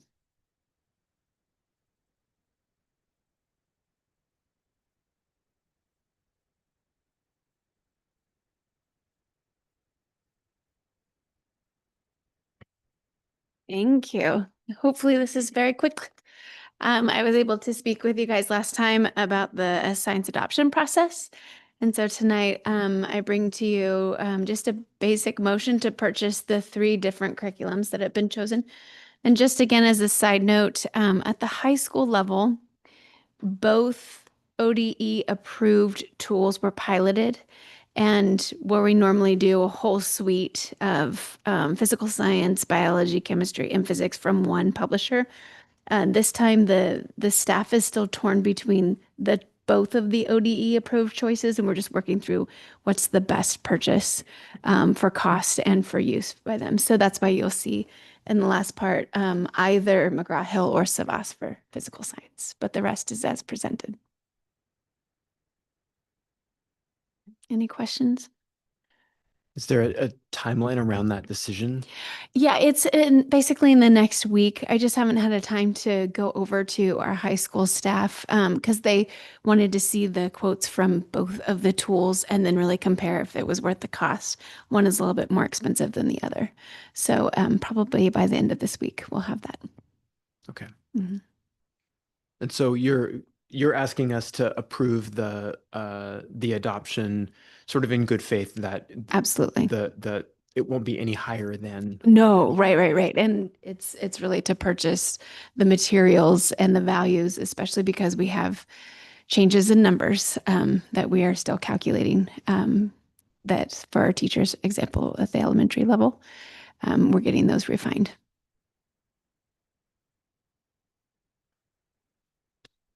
Other questions for Holly? Curriculum or ready to? I move that the Newberg Dundee Public Schools Board of Directors approve the science curriculum adoption recommendation for elementary, middle, and high school levels as presented by administration. Second. Any further questions?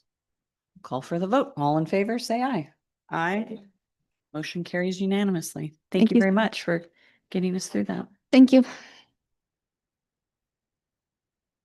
Okay, now is our time for board and superintendent comments. Dave, why don't you start us off? I'm gonna keep it short because I already kind of talked about what I wanted to around the levy. But what I want to say is we have 3 weeks of school left, and it's really the most joyous 3 weeks. Not only are we headed towards summer break, but we get an opportunity to hear the concerts and to see the kids and start acknowledging all of the work that's gone on this year. So it's really a great 3 weeks of school, and just looking forward to celebrating with our students who have done so much and our staff who have done so much this year. So I'm looking forward to the next 3 weeks. Just want to say, obviously, elephant in the room. I know there's some disappointment or a lot of disappointment about the levy. However, just been really reflecting on it. I'm glad we didn't have a board meeting the day after, but really reflecting on it. We've been in worse spots, and this community always pulls through. I have high faith, and I know in our last, really, really bad budget crisis was just blown away by the community support, both within and without the school, and the students and their resilience. Despite all of those challenges, the test scores keep going up and graduation rates are going up, and we have amazing students sitting in here. So I spent some time mourning, but after that, just really realizing that, again, I have just full faith in this community to get through this as well, make the hard choices. And, we still are going to have just a really great, continue to have a really great school district.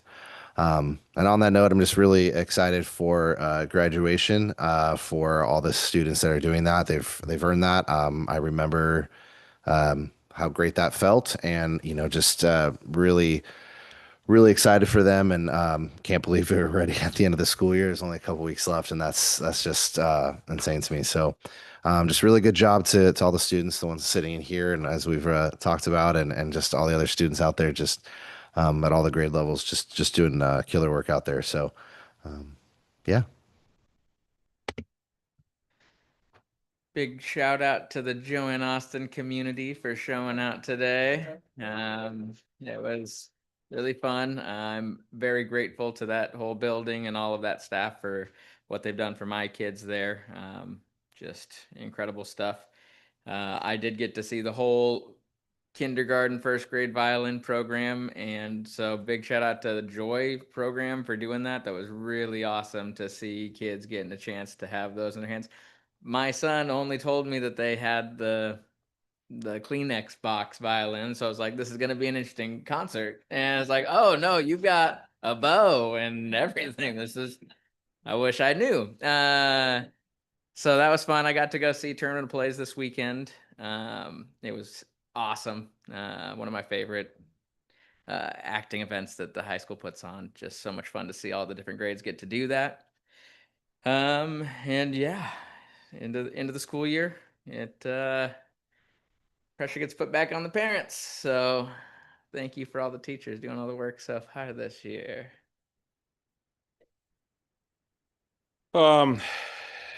Yeah, so I just asked the community, as we discussed earlier about the levy not passing, and we already have hard things happening this next school year, but there's still more to deal with going forward.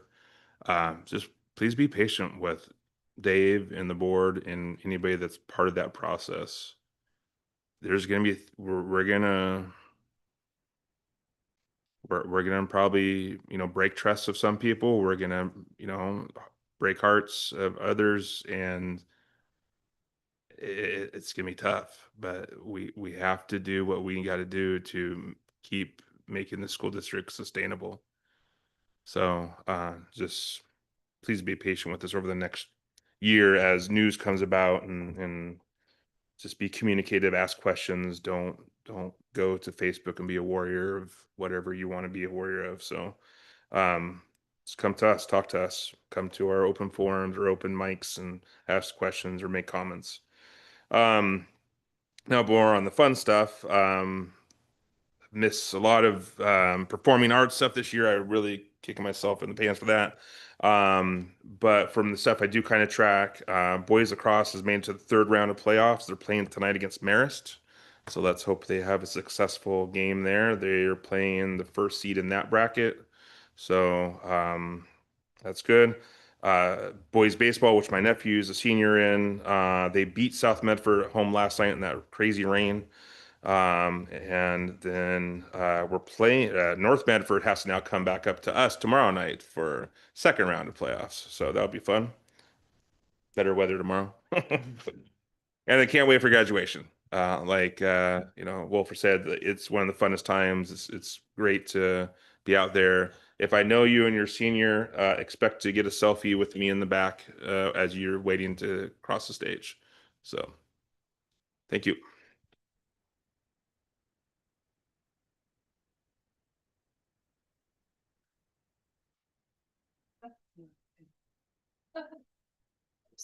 I just had prerogative, the power was all in my head. Okay, we're skipping Deb. We'll come back to Deb.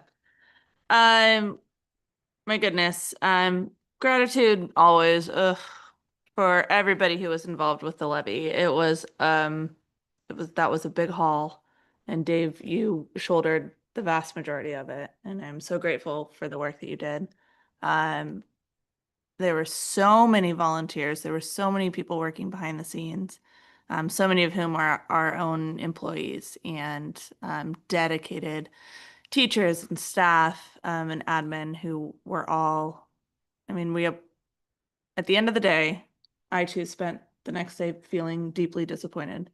But I also felt very confident that I think we did what we could and we did our best. I did not feel like we left anything untouched. And there's a piece of me that feels a little bit of solace in knowing how the rest of the state voted. There were 10 districts that had bonds or levies on the ballot last week. 5 of those passed, 5 of them failed. The ones that passed were pre-existing bonds or levies. Districts that had already committed to those levies in the past. All of the ones that failed were new levies or new bonds. And I think that is a real statement about what it is to be a citizen in Oregon right now, what it is to be a voter in this economy. But I think it also is a louder statement to the state that the system is not working. It is not working equitably. Our students are not receiving the funding that they deserve. And I mean, and I will be right there with you, Dave. We've got to make some more noise. And I do feel a little bit, I feel heartened that there are some other districts that are in our similar situation. I think that many hands make light work, many districts make loud voices. So I am hopeful that we can collaborate, work together, and continue to be loud because this system is not working for our students. And that is what I am most disappointed in. That said, I know teachers and I know parents, and we don't have an option but to show up. And I know that our educators are going to finish this year strong. I know that they're going to do an excellent job next year while we have to have those discussions and make those difficult decisions. So thank you, Jeremy, for asking for patience for all of us. I think that patience and communication are our key. Please come and ask us questions. Please get to know the process. There's going to be, if you thought there was a bunch of information this season about the levy, just wait till the summer and fall when we have to make these decisions. We will be communicating, so please communicate back with us. I love this time of year. I am exhausted by this time of year. I know that parents and teachers are also feeling all those feelings. So I am hopeful that despite the tumultuous couple of months that we have had, that people can enjoy the end of the school year. There are so many great celebrations happening. I'm very much looking forward to graduation as well. This week at Edwards on Thursday night, we have our dual language night. It is the best one of the year because it involves a bunch of different steps. There's the beginning of the night is for our incoming kindergarten dual language families, which is so exciting to meet them and invite them into Edwards. The middle of the night, Baile Folklorico will be there in the gym. They're going to do a big presentation. And then at the end of the night, oh, and in that beginning portion too is the middle school will be there for our exiting the 6th grade dual language kiddos. And then at the end of the night, everybody has nachos. So it was a great night at Edwards. We'll be there for the general public from 5:30 on. Incoming kinder will come at 5 o'clock. So if you are curious about dual language program at Edwards, please come and join us on Thursday night. And I think those are all my notes. I believe that is it. Thank you.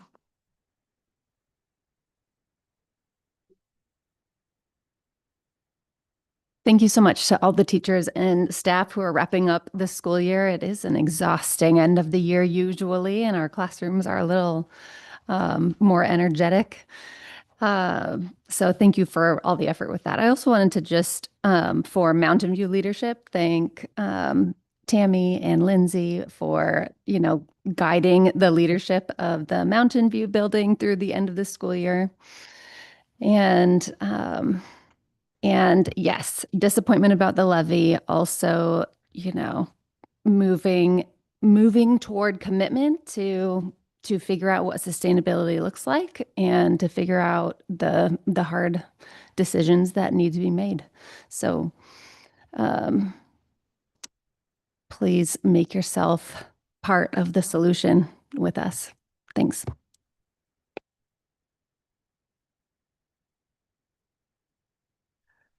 Well, I'm sitting in all the feels about the levy as well. I am still convinced that it was the right thing to do to put this out to our community for a vote. There are difficult decisions ahead, and it's one thing for this board to make them. It's another thing for our community to have had a chance to weigh in on some additional revenue. I appreciate everyone who took the time to campaign, to gather information, ask questions, and cast a vote. And the reality is that it was not successful. I think I speak for all of us when I say that we are committed to doing the hard work ahead with transparency, with integrity, and in collaboration with our community, including our staff. I think that's a really important thing to name on the heels of the levy failing.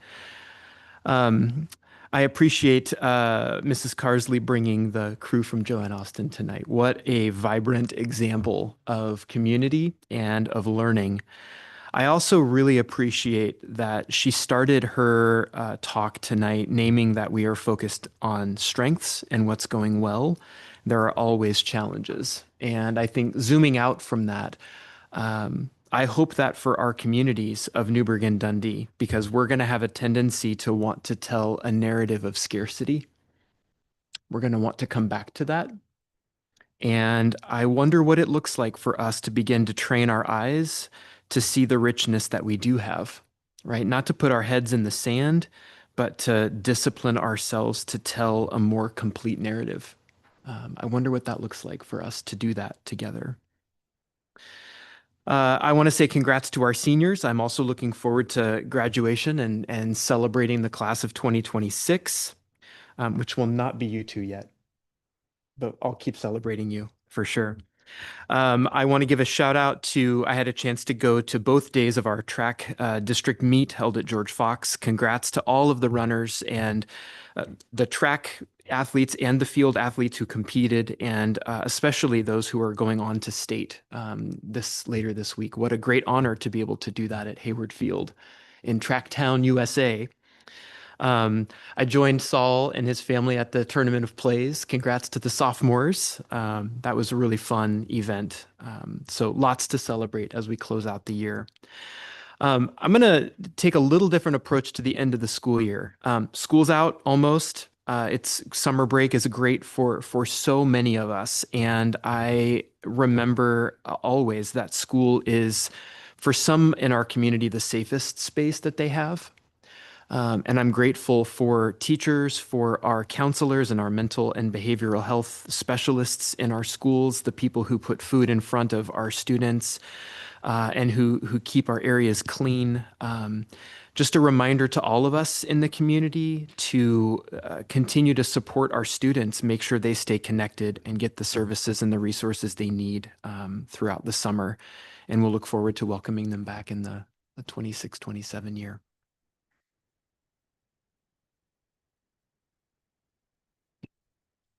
I want to start out by saying thank you for having me on the board. This has been a really great year, not just for being on here and learning about what's going on, but also just learning how things work. I've learned so much. One thing I learned a lot about was parliamentary procedure.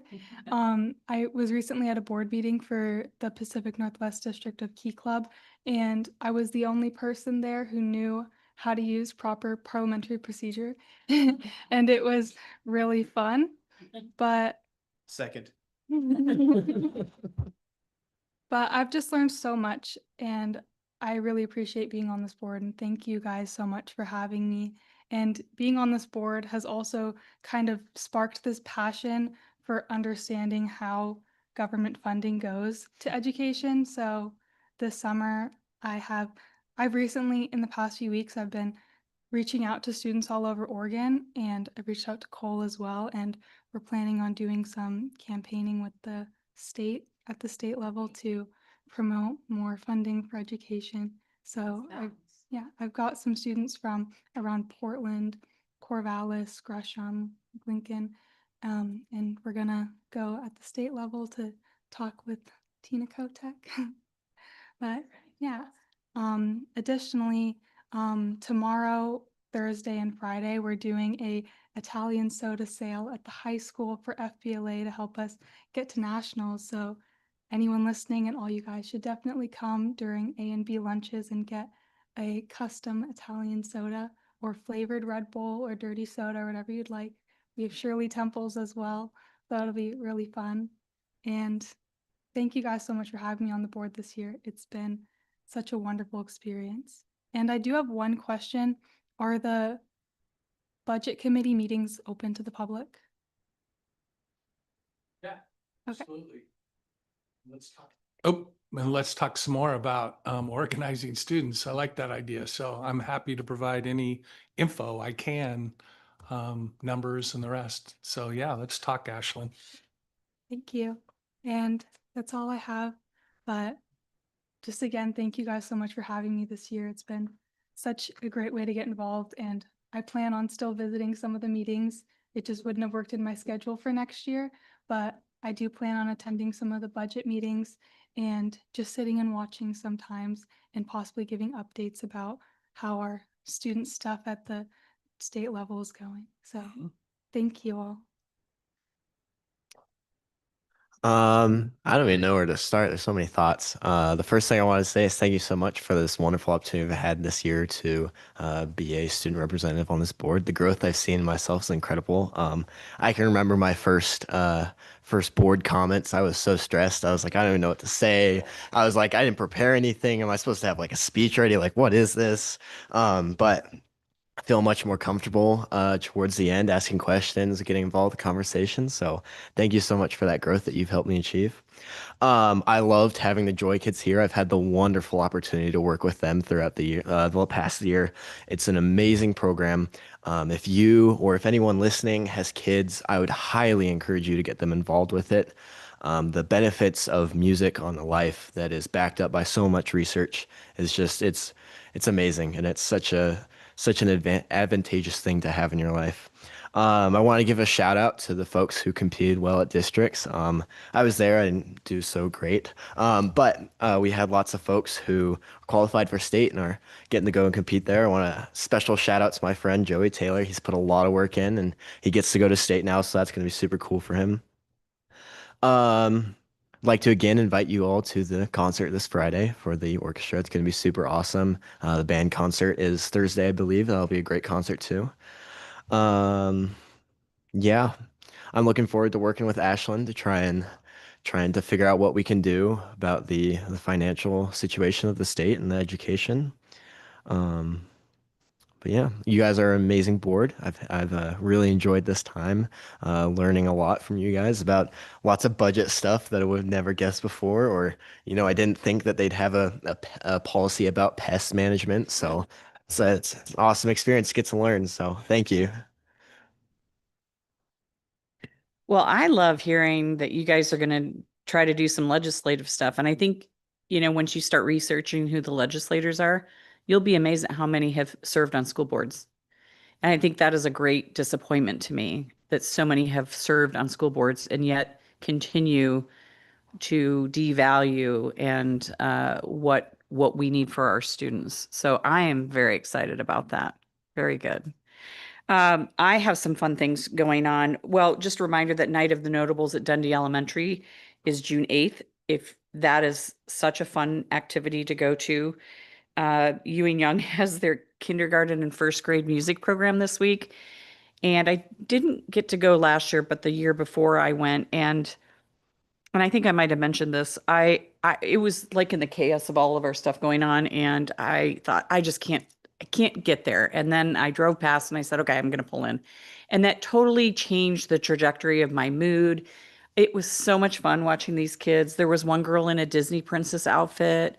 They were doing all these fun hand motions, but kind of more fun to me was to watch all the parents in the audience mirroring like they clearly had been practicing, at home with the kids, and it's sort of just to be an observer of that community. It was so much fun.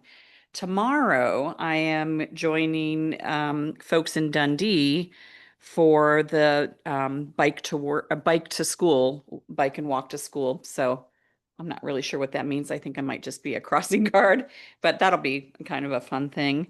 And then I guess I have an announcement that I'm going to resign from the board effective now will be my last meeting will be June 9th. Some circumstances have happened just sort of in the last couple weeks. We will be moving out of the zone that I was elected to be in. So now I can't serve on the school board anymore. So I'm just going to be moving to another zone. And so it's a requirement that I resign, but it's been great to be on the board. And this is why I chose to be the last announcement, because I don't, so that's it. So you won't be here for the 23rd? I can't, because I actually have a work function that I have to be in Utah for work. So So that's that. But gosh, fun things, exciting things. We're graduating, great kids, putting great humans out into the world. And I'm just really pleased with what we've been able to accomplish. And we'll get there. We're getting there. So, okay. So I guess we just have the June 9th meeting, June 23rd, and our meeting is adjourned. Everybody have a good evening.